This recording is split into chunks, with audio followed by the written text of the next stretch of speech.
Sekarang giliran Ustadz Aikal Hasan. Bismillahirrahmanirrahim. Assalamualaikum warahmatullahi wabarakatuh. Pertama, apresiasi yang sebesar-besarnya kepada ILC malam ini yang dengan ketajaman plus keberanian dari Bang Karni dan seluruh tim ILC mengangkat kasus ini. Jelas sekali kasat mata bahwa pihak-pihak yang selama ini berseberangan ini dapat amunisi, walau amunisi yang salah. Amunisi yang dipakai itu adalah kerumunan mengakibatkan peningkatan. Padahal jelas sekali barusan yang berkepentingan, yang ahlinya berkata bahwa peningkatan COVID-19 karena kejadian 2 minggu lalu, yaitu libur panjang. Dampaknya sekarang. Namun ini dijadikan amunisi, semua bersorak-sorai dari yang terhormat sampai yang terhina menyerang Habib Rizik dan sekarang berimbas pula kepada Gubernur Pak Anies Baswedan. Semua pihak telah menjelaskan bahwa ada 398 pelanggaran sebelum hal ini. Ini kita akui ini pelanggaran, tapi selama ini kemana aja? Dan 399 pelanggaran itu terjadi, yang ke-9 nih, 399 kali itu baru kepada Pak Anies. Langsung dipanggil. Terus gubernur yang lain boleh begitu?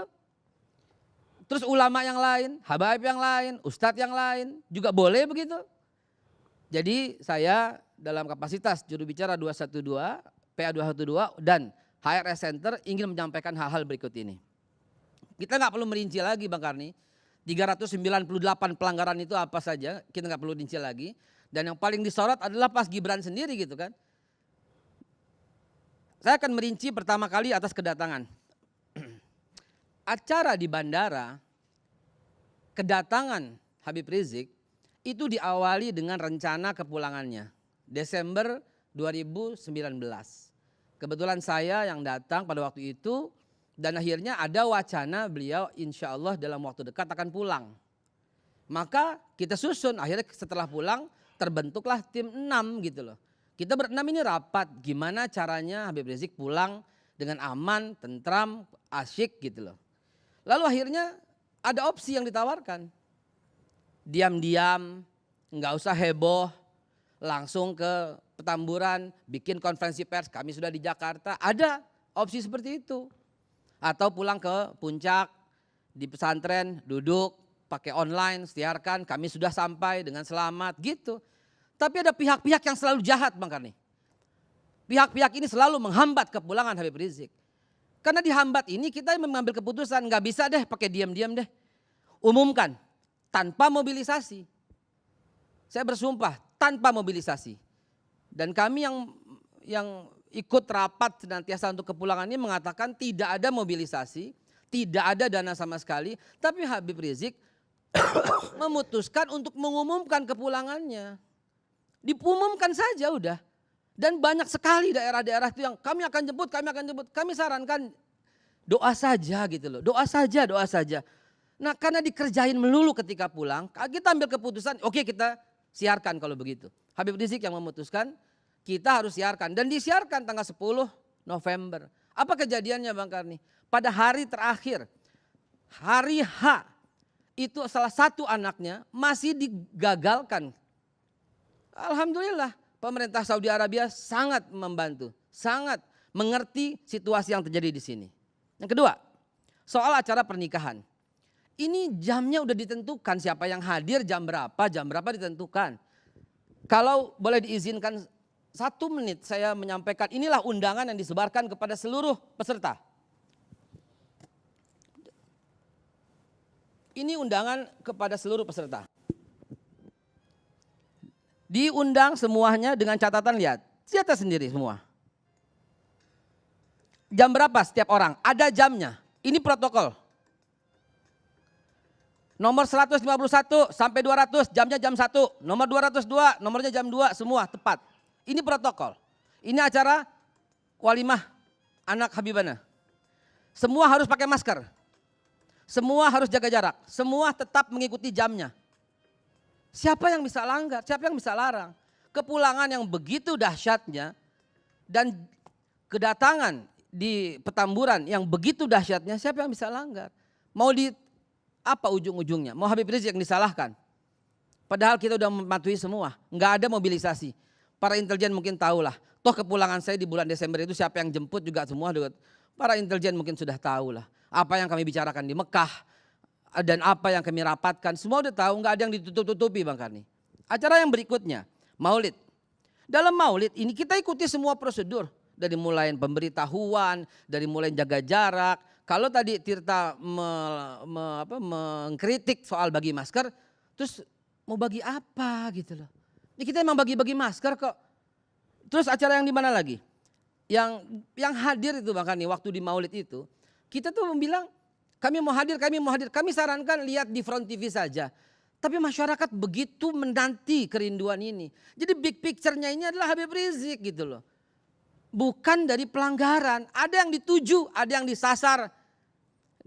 Enggak usah pakai ngumpet-ngumpet lah, terbuka aja lah semuanya lah gitu siapa yang disasar. Di Markas Syariah yang di Puncak itu lebih jelas lagi. Orang Habib pengen taruh peletakan masjid kok, peletakan batu pertama kok dengan para internal sendiri, dengan para santri mau ketemu. Udah lama sekali dihambat pulang. Tapi lihat antusias masyarakat.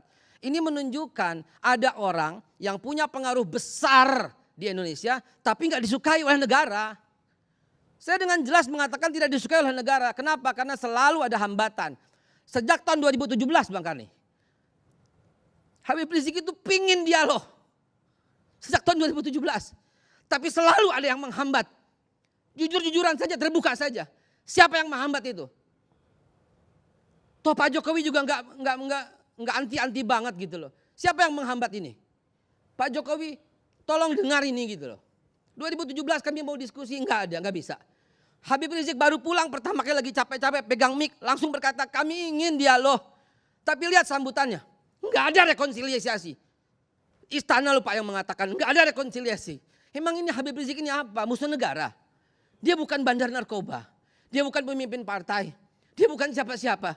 Dia bukan musuh negara. Dia jelaskan saya tidak pernah menjadi musuh negara. Tidak pernah menjadi musuh TNI. Tidak pernah menjadi musuh Polri, tidak pernah.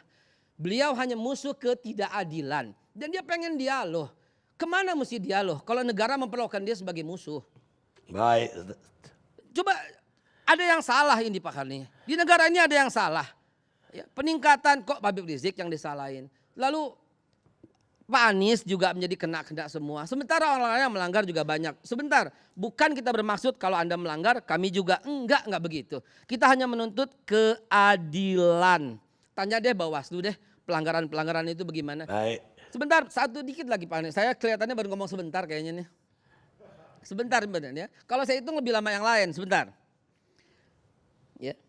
Big picture-nya itu ada pada Habib Rizik. Dan itu yang disasar.